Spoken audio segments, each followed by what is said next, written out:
बाहेर पाऊस पडतोय, तुम्ही घरात आहात, मोबाईल स्क्रोल करून रील्स बघून कंटाळला आहात. टीव्हीवर सहकुटुंब काहीतरी बघावं अशी इच्छा आहे, पण काय बघावं कळत नाहीये. सहकुटुंब बघावं अशी एक सीरीज काल माझ्या बघण्यामध्ये आली. त्या सीरीजचं नाव आहे बकेती. झी5 वर ही सीरीज अवेलेबल आहे. चला जाणून घेऊया बकेती ही सीरीज कशी आहे.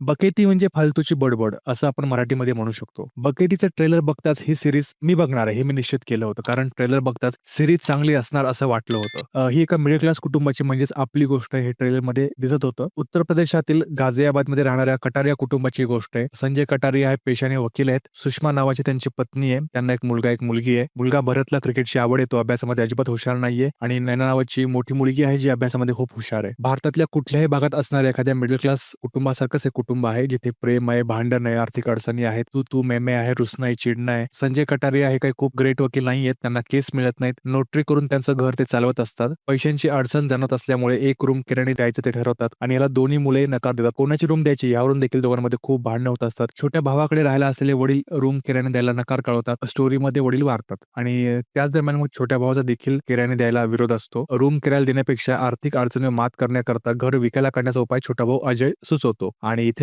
संजय आणि संजयची पत्नी सुषमा दोघांचाही घर विकण्याला विरोध आहे. संजय आणि अजय मध्ये घर विकण्यावरून वाद होत असतात. तर बेसिकली सीरीजमध्ये दोघं भाऊ, त्यांची मुलं, त्यांच्यातलं एकूणच दोघा भावांचं नातं, संपत्तीवरनं, घरावरनं वाद असं सगळं एक छान एक अशी गोड संकल्पना आहे, याची गोड कथा आहे. या सीरीजमध्ये काय घरातील छोटी-मोठी भांडणं आहेत, मतभेद आहेत, तू-तू, मैं-मैं असं एक सीरीजभर दिसत राहतं. या सीरीजची कथा म्हणाल तर खूप काही वेगळी नाहीये. आपलं रोजचं जगणं पडद्यावर मांडलंय. आई-वडील घेत असलेले कष्ट, भावा-बहिणीचं नातं, मिडल क्लास लोकांची छोटी-छोटी स्वप्न, ती स्वप्न पूर्ण करताना आलेल्या अडचणी, आर्थिक अडचण, त्या अडचणीतून मार्ग काढताना केली कसरत. मग हे सगळं म्हणलं की प्रेम, भांडण, रुसवे-फुगवे, तू-तू, मैं-मैं आलंच की. तर एवढीच या सीरीजची गोष्ट आहे.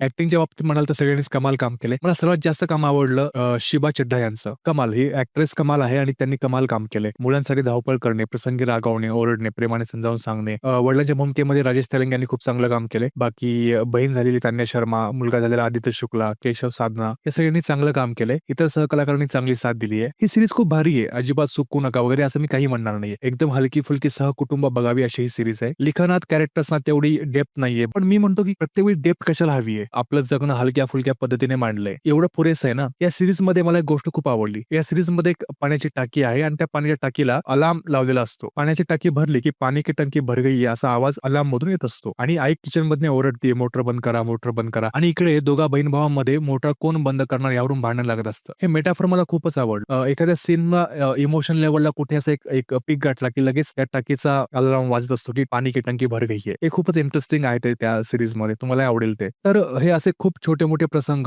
भांडण, रुसवा-फुगवा, दोघा बहीण-भावांची भांडणं, आईचं ओरडणं, वडिलांचं रागावणं, खूप असे हसवणारे, रडवणारे, इमोशनल करणारे सीन्स आहेत. खास बहीण-भावाचे भांडतानाचे सीन्स खूप चांगले आहेत. एकमेकांना समजून घेतानाचे सीन्स खूप छान आहेत. त्या तुम्हाला आवडतील. पर्सनली मला ही सीरीज खूप आवडली. खूप भारी नाहीये आणि खूप वाईटही नाहीये. छोटी सीरीज आहे. प्रवासात बघू शकता, घरी सहकुटुंब बघू शकता. मला आवडली. तुम्हालाही आवडेल अशी आशा आहे आणि अशाच अमेझिंग रिव्ह्यूसाठी पैसा वसूल रिव्ह्यू या YouTube चॅनलला फॉलो करा. रिव्ह्यू आवडला असेल तर लाईक करा, कमेंट करा आणि चॅनलला सबस्क्राईब करायला अजिबात विसरू नका. Thank you.